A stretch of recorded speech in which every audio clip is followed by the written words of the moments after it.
It's only been a short while, but due to overwhelming fan demand, we are back, and we're excited to be here.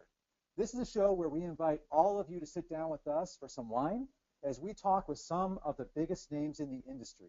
And there is no faster, no stronger, no harder-hitting brand than Everlast. Everybody knows Everlast, the most famous brand of boxing, mixed martial arts, and fitness-related sporting goods equipment, clothing, footwear, and accessories. They're based right here in Manhattan, and their products are sold in more than 75 countries. Can you believe that? Guess what? They're a really big deal.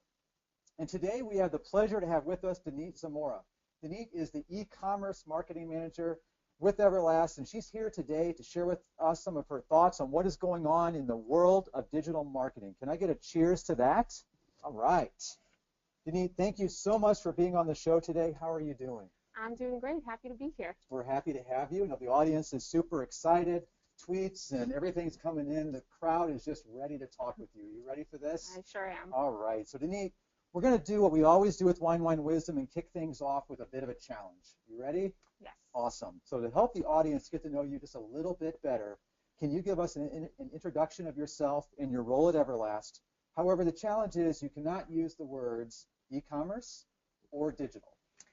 Yes, so hi everyone, I'm Denise. I co-manage the Everlast website, and yes, it's tough not to use those words because we're a small team at Everlast, so my role is sort of all-encompassing, involving everything from building and maintaining our product catalog, to coding our email blasts, to planning our promotional calendar, to daily on-site troubleshooting. So it's a combination of marketing and strategizing as well as actual execution. And then a couple things about myself. I've been with Everlast for 3.5 years.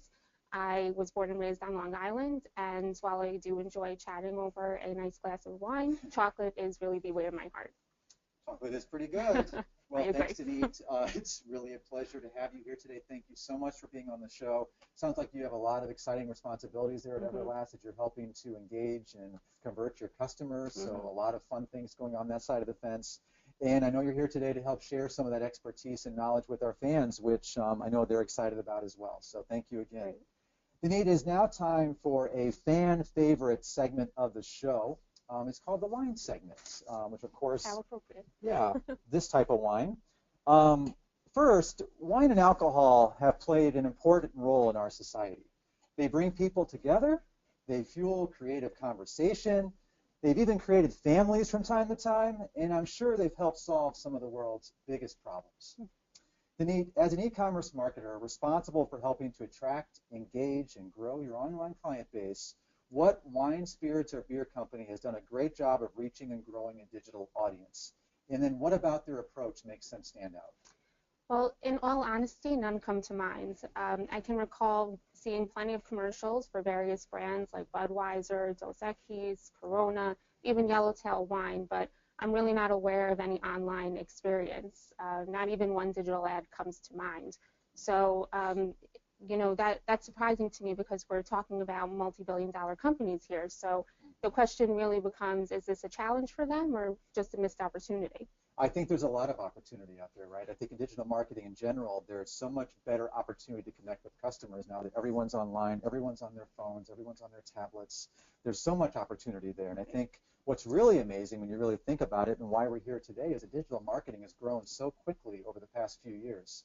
And that's exciting, but it's also scary and also very challenging. And I think a lot of companies and brands are still working to get caught up with that being said. I'm just thinking about words like big data and personalization. Those are words that a couple of years ago were kind of on the fringe of marketing, and now all of a sudden they're very prominent. All the brands are using it, and customers are expecting that personalization, which is really fun, but also very challenging. So, oh, wait, I'm getting a call. This is so awkward. I'm sorry. I sometimes forget to turn off my cell phone.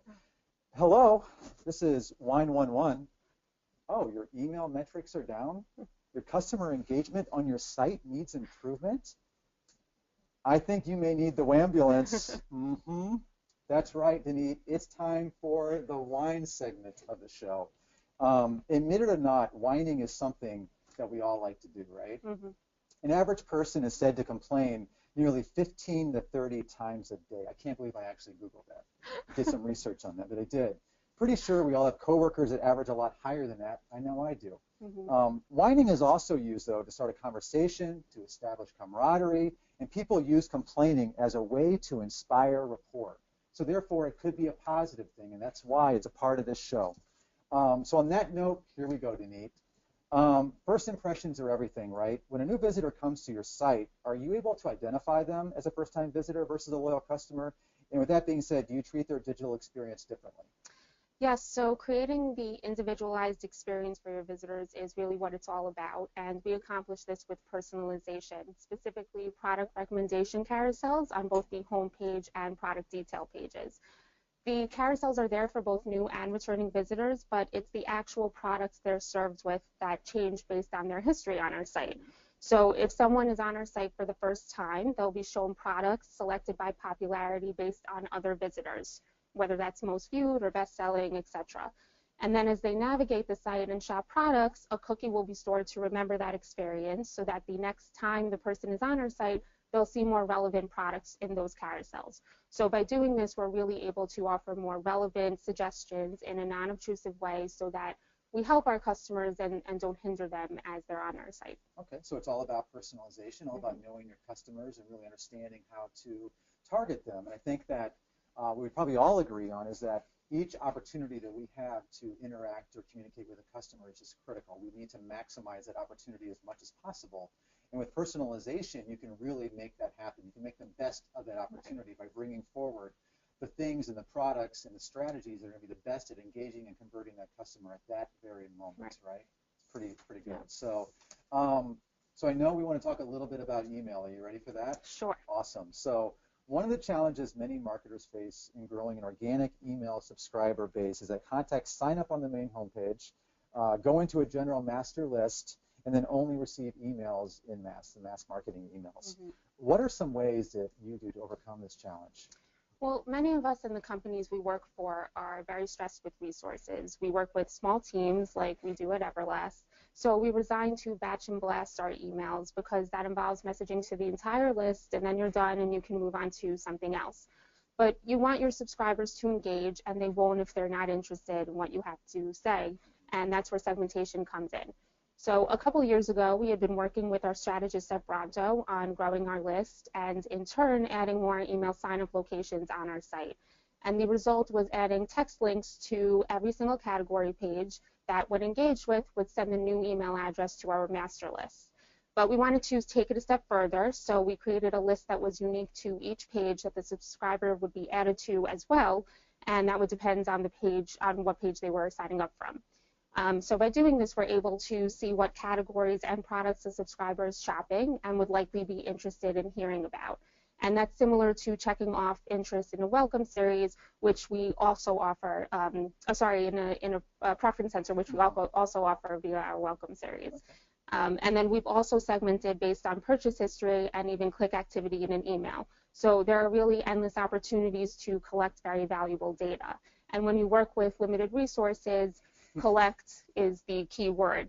So even if you don't have the manpower to design and deploy a whole multitude of emails, you can still collect the data now and then save it for later. And that's, a challenge for us still, but we know that the data is there when we're ready to use it. That's great. I'm sure everyone can relate to having limited resources. With that being said, so it sounds like you're coming up with a lot of great approaches and a lot of resourcefulness to segment your customers and really make them feel like they're inclusive as part of your brand. You mentioned also having a welcome series. Could you kind of fill in our audience a little bit more in terms of what that entails? Of course. It's a campaign that consists of 3 messages that's triggered when someone enters our email program. So it serves as an introduction to our brand as well as an engagement tool that we'll use to acquire data about our new subscribers. Oh, great. Perfect. All right, Denise, thank you so much for that. Just like Ivan Drago was one of Rocky's biggest foes in the ring, I'm sure you're aware of Rocky IV. One of the unique challenges facing Everlast is that through your partnerships with resellers like Amazon and Walmart, you essentially end up competing against yourself, which is a big challenge. How do you entice people to buy directly on your e-commerce store instead of those competitors? That is a very relevant question for us. Listen, we know that people are going to shop on Amazon and Walmart. You can't really get around that these days. So it becomes about connecting with our audience, offering exclusivity, increasing brand awareness. You know, we are the brand, the home base, so in consumers' minds, we are the authority. And how do we build on that? That's where our content site, Team Everlast, works its magic in making Everlast.com a destination rather than just an e-commerce store. And on Team Everlast, our visitors can keep up with the world of fight sports, whether that's news about an actual fight, news about our ever-growing family of professional athletes, or simply, or not so simply, how to maintain a healthy, fit lifestyle. So it functions as an educational tool that also gives life to the brand.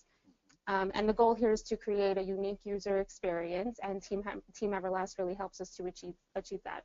That's great. So it is all about the experience. And I think making your site a destination and a place where customers want to go to kind of have that experience and feel like they are part of the brand, I think that is what differentiates you from Amazon and Walmart and all those competitors. That's fantastic. And I know that people and fans and people who participate in these sports, they want to feel connected to their brand. They're very passionate. They're very loyal. So it sounds like you're providing them that experience and reason to go to your site instead of those other places where they're not going to get that type of treatment.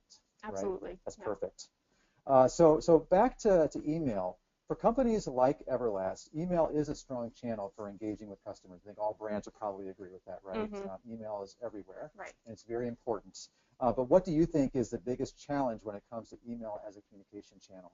Well, I think the answer is twofold. We talked about limited resources earlier, and I would say that's definitely a common challenge. I've met individuals who are one-person teams handling customer service, marketing, even operations for a company. So we know as e-commerce professionals that we need to communicate better with our subscribers and get the right message to the right people and so on. And that means designing more detailed emails and more emails in general, which is really a challenge when you have fewer hands on deck. Yeah. And then on the flip side of the coin, you have consumer behavior. So how do you overcome shorter and shorter attention spans? People are constantly multitasking. They're easily distracted. It's so easy to just swipe to the next email, to send it to trash, or to just ignore it in your inbox altogether. So you really only have a few seconds, if that, to captivate. Mm-hmm. And at the same time, it's important to remember that you're never going to reach everyone at once. Mm-hmm. So that's where testing comes in. And if you do that and treat your subscribers as the unique individuals they are, you can find that sweet spot. Yeah, I think we all receive hundreds of emails each week, Mm-hmm. right? So it's like, Yep. How do you break through all those emails if Right. you're Everlast and find that right voice at the right time with Right. the right message to connect with that customer? But it sounds like you got it down with triggers and segmentation and just a one-on-one communication. That really is the key to breaking through all that noise. I know a lot of people in the audience probably agree with that Mm-hmm. email is a big challenge. Yes.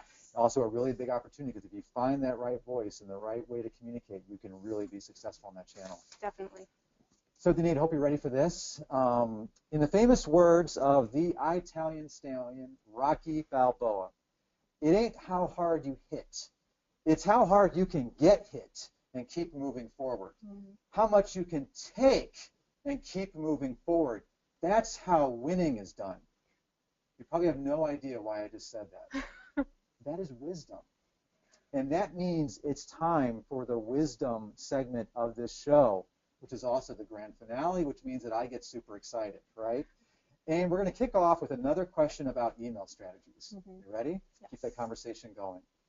So what are some ways Everlast has successfully been able to drive organic growth of your email subscriber base?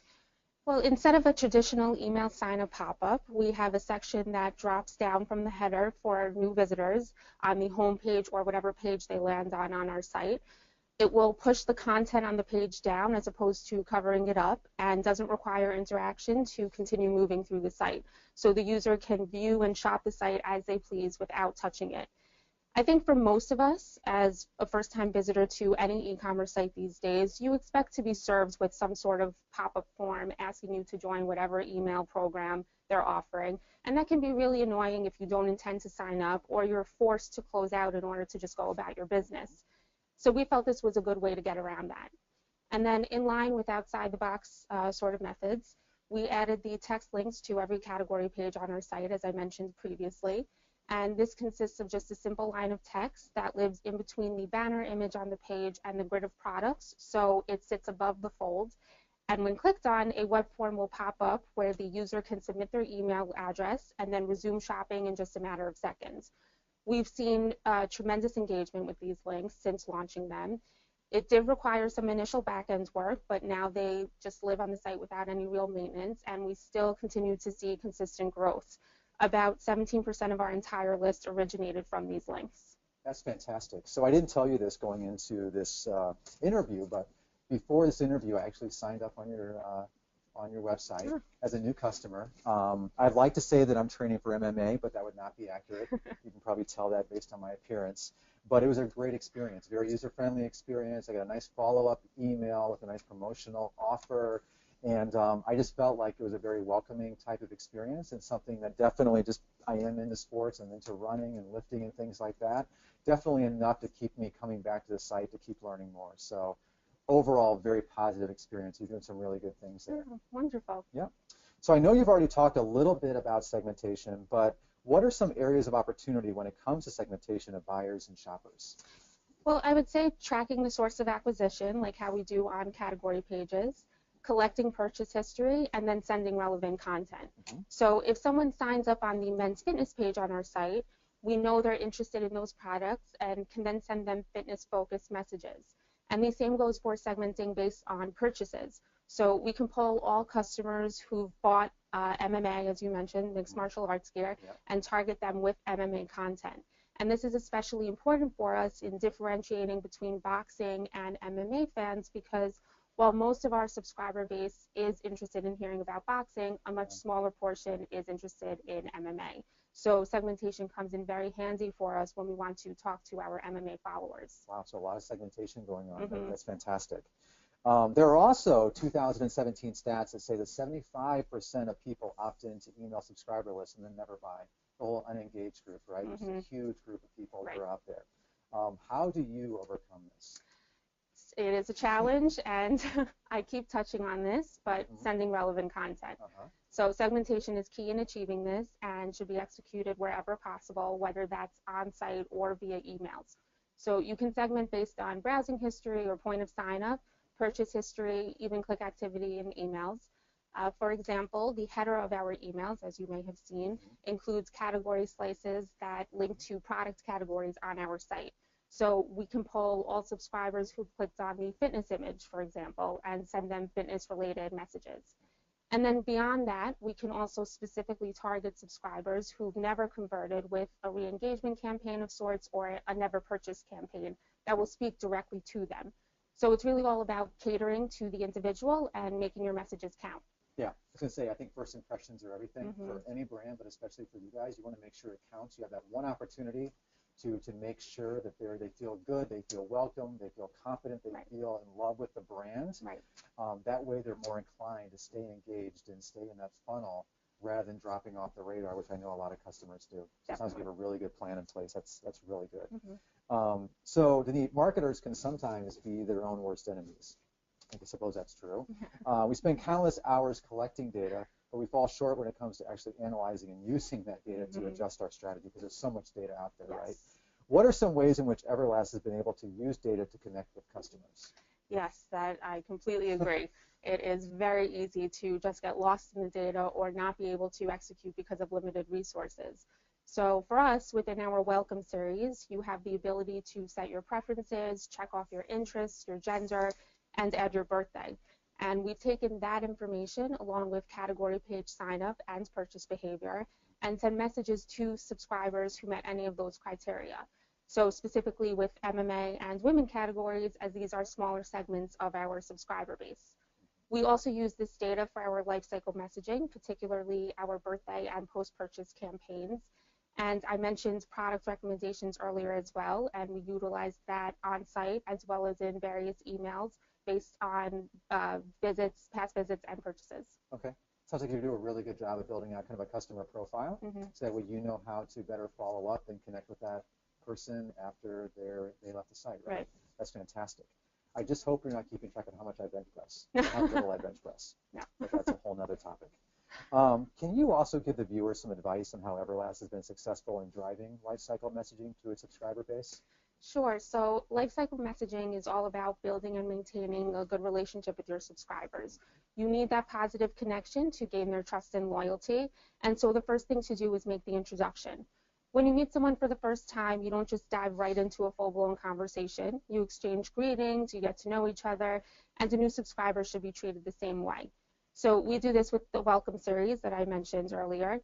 It's comprised of 3 messages that are sent over the course of a week that tell the subscriber who we are and what they can expect from joining our email program.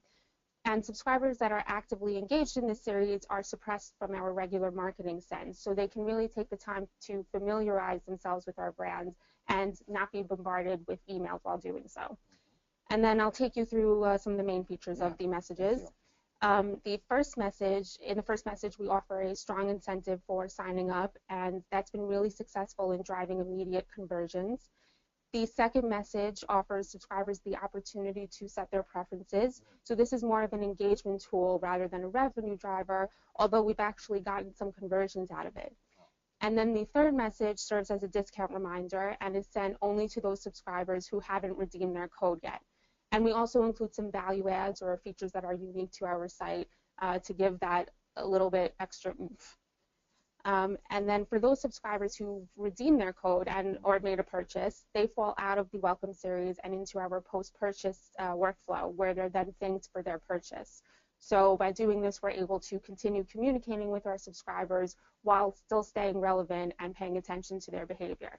That is great. So a consistent series of follow-up touch points that are purposely planned out to keep the customer engaged, to keep them aware of what's going on, and keep them interacting back with the site, bringing them back time and time again. I think that is fantastic.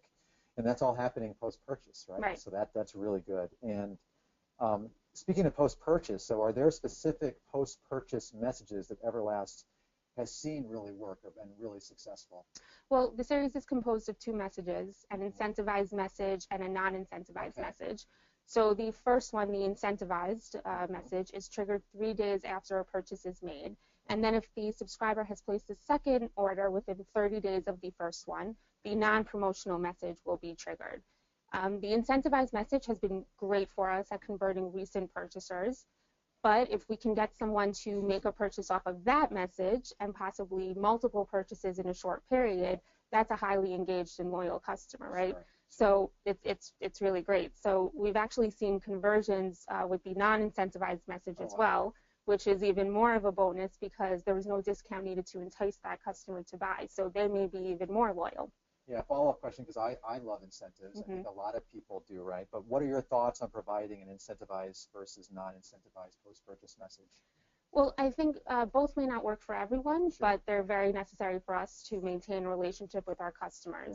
You know, we want to reward our customers, we want to entice them to buy again, and we also need to stay competitive with other brands as they offer promotions. But we don't want to hit our customers with multiple discounts. So this kind of ties back to competing against Amazon and Walmart. We have to keep our customers engaged and stay relevant in order to avoid getting them in that cycle of expecting discount after discount. Right. It's definitely not a one-size-fits-all, right? No. So you guys have that all figured out. All right. Last question. Are you ready for this? Absolutely. All right. Perfect. So if you could advise data-driven digital marketers who are out there in the audience right now, actually, to focus on getting these 3 key metrics right, what are they and why? Well, I would say that's a great question. For one, list growth. You know, you need followers, you need a dedicated audience to talk to, and if they've signed up on your site, they're already interested in your brand. So at that point, it's up to you to maintain engagement. But at the same time, it's important to maintain a healthy list as well. A large database doesn't necessarily mean more engagement. And then secondly, I would say bounce rate. If your bounce rate is high, then engagement on your site is probably low. And that means you're not connecting with your customers or offering a satisfactory shopping experience. So you want your customers or visitors to your site to find what they're looking for, but in an appropriate amount of time. So if they're on your site for an extended period of time, a really long period, but they're not purchasing, that's not good either. And then conversion rate, I think that's the one that probably is the go-to for everyone, because really what it comes down to at the end of the day is you have a business to run and you need to sell your product. Everything we do for conversions, right? Yeah. So I would definitely agree with that. Thank you so much for sharing. That was fantastic. This has been great. My phone is buzzing again. This is alarming but interesting at the same time. Tweets coming in live about our interview. Are you excited? Oh, yeah. let's see here. A total knockout. Wow. That's great. They love the interview. Yo, Adrian, you did it. Neither of our names are Adrian. I'm not sure where that's coming from. There ain't going to be a rematch, and Whine Wisdom is the Oprah for the digital marketing world. That is an honor. Yes. So definitely. thank you very much for our fans for tweeting me live during the show. Not distracting at all, but Denise, thank you so much for being on the show today and sharing all your wisdom and all your insights and all your knowledge. I think our audience really did enjoy it today, and hope you had a good time as well. I did. Thank you very much for having me. And after spending so much much time on your site, I'm definitely considering either a career in boxing or MMA. I'm going to go home and ponder it a little bit, but we'll see which one I end up deciding on. But thank you again. And with that being said, hope everybody has a great rest of the day, and see you next time on Whine and Wisdom.